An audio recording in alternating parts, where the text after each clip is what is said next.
pour pas que ce soit moi. Attends, Le diplomate français Alain Talleyrand disait que la parole nous a été donnée pour décrypter notre pensée. Eh bien aujourd'hui, mesdames et messieurs, nous devons de la parole avec humilité et respect, dépourvu de prétention.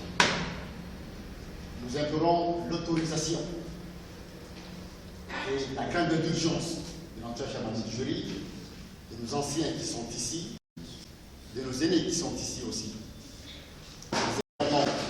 La crainte d'urgence et la grande compréhension de notre cher du jury et de tous nos autres amis ici présents.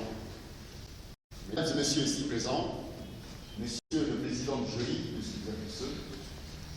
messieurs les acteurs du bureau de l'ASS, mes frères et sœurs des différentes communautés étrangères, mes chers amis, nous éprouvons un réel plaisir à nous trouver aujourd'hui pour décrypter un thème aussi éloquent qu'est le suivant.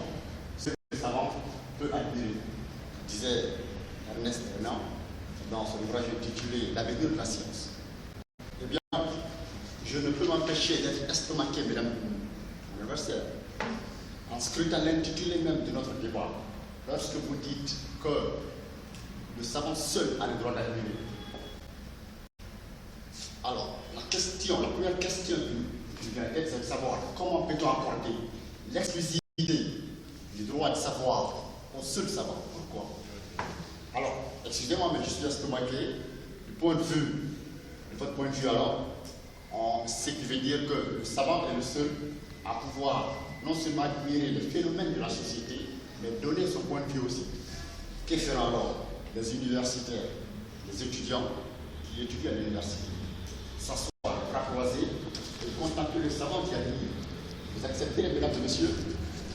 Eh bien, la réponse est certainement négative. Alors, nous nous estimons, mesdames et messieurs, que chacun de nous ici présent a la faculté et la possibilité de pouvoir exprimer son point de vue et de donner son avis sur les phénomènes de la société. Donc, le savant ne peut détenir le monopole du savoir. Chacun de nous a la possibilité de décrypter les phénomènes de la société. Donc, si l'on s'en tient aux enquêtes menées par le Centre national de recherche textuelle et lexicale, les étudiants des universités, vous et moi, lorsque nous étudions le projet de fin d'études,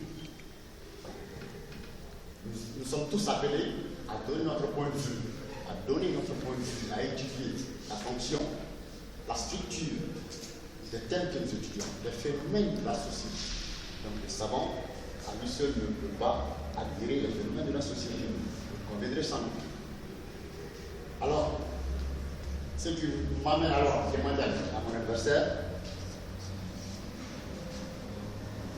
a-t-on besoin d'être savant, M. Collier, d'admirer la splendeur de la grande mosquée assemblée de Casablanca?